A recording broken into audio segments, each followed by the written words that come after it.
Hi, I am Nick Kane, Jeff Kane's son, and I want to talk about a perfect day that he had right before he went into chemo. Jeff's perfect day here. So it begins, oddly enough, in the hospital. He's in the hospital and they have to tattoo him because of the radiation and stuff like that, to laser in exactly where the pinpoint spots go into his body. So they, put a little tattoo here, they put some on the sides, and immediately after the hospital, he and I and my friend from out of town, who he lovingly calls Big Sis, we go to a tattoo parlor, So we go to the tattoo parlor and he ends up, pretty much asking to get the tattoo around the dots that the doctor has made. So the doctor made a dot and he's getting a bullseye tattoo around that dot. So they can obviously see exactly where to laser in things for his treatment. He thinks the nurses will get a kick out of it, and they do. So as he's getting the tattoo artist warns him, this is gonna be extremely painful. Are you sure? And he's like, yep, I want it done, I want it there. So the tattoo artist has me hold his legs. He's holding his legs, and I'm just kind of making sure that the tattoo artist doesn't get knee-jerk like kicked in the face, because the ribs are an extremely painful place to tattoo, and the tattoo artist is like, I can't tattoo this guy unless he's held down. So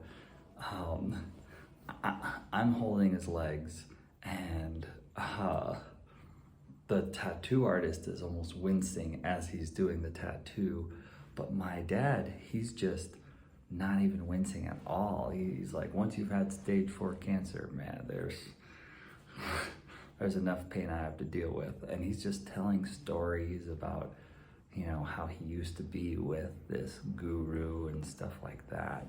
And, talking about that.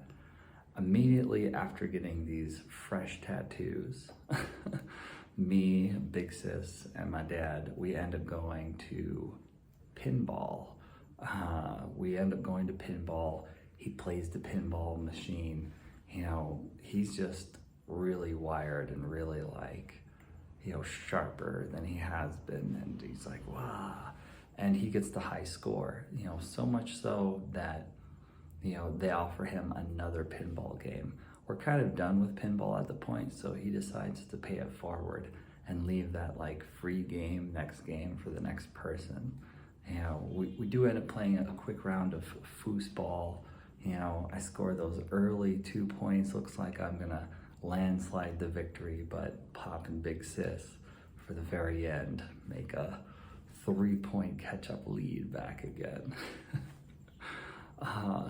Afterwards, my dad reminds me that yesterday we went and picked up some food items, because there's a food pantry pickup that he's been getting food and supplies from. And on that food pantry pickup were, strangely, graham crackers, marshmallows, and chocolates in some of the different sections of the food pantry. So he took it as a sign that we were meant to make s'mores. We went to one of his old job sites where he laid a beautiful brick, fireplace and an entire sort of sitting area out of brick around the area. Over 4 tons of materials down in this earth. A very extensive job, very beautifully done. And we go to this job site and we start putting in, the sticks, and we start putting in some wood and trying to get the fire going, but the fire is gonna go out. And when the fire is going to go out, my dad, Jeff, is like, quick, the to-do list. So I grabbed the notebook, which has everything that we were, supposed to do today, and everything that we, should be doing tomorrow and stuff like that. And he's like, this is where it's really at. And he starts tearing out the pages of the to-do list, so it's like, check on the bank account, take care of this, take care of that. And he just starts ripping up the pages, crumbling up them into the balls of paper, putting them into the fireplace. Quick, quick, before the fire goes out. Pretty soon me and Big Sis are crumpling up balls of to do, and throwing it into the fire as well. He's asking for different, papers from his car. I think I have a bill in my car. I'm not gonna pay it. Let's throw that into the fire as well. And it helps. And the fire survives.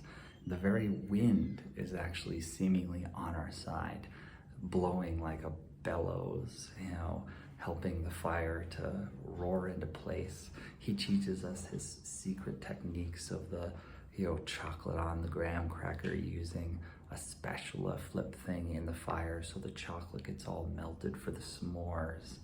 And we sit there eating s'mores and just laughing at it all, watching a beautiful sunset.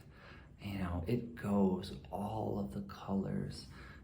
The sky is yellow and then it's red, then it changes, from red into this orange and changes, back to this deeper red before going to a deep purple. All the colors of the rainbow, the sky just ends up going through, and our hands are sticky from the s'more eating, but we don't have any water at all. So he opens up Mountain Dew, which he always has on hand, for all of you that know Jeff well. And we pour the Mountain Dew on our hands to get the stickiness of the s'more marshmallows off, and wipe our hands off in the grass, and have our sticky hands cleansed by the dew. We end up returning back to his apartment, the one that's right on the edge of the woods. And on the way back, it's nighttime, and that's just about the time after sunset that the deer come out. So we end up seeing the big shadowy figures of deer like right along the tree line.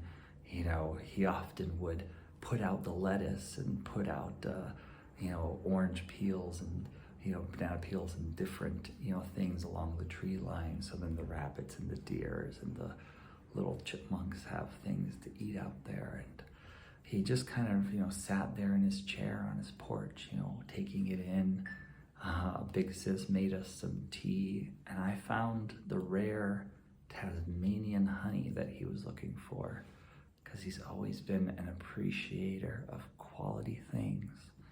The day ends just as perfectly as everything else went, with him dipping his pinky into the honey, and tasting that sweet Tasmanian honey to sort of nightcap his perfect day before having to go into chemo and everything else that awaits his next adventure.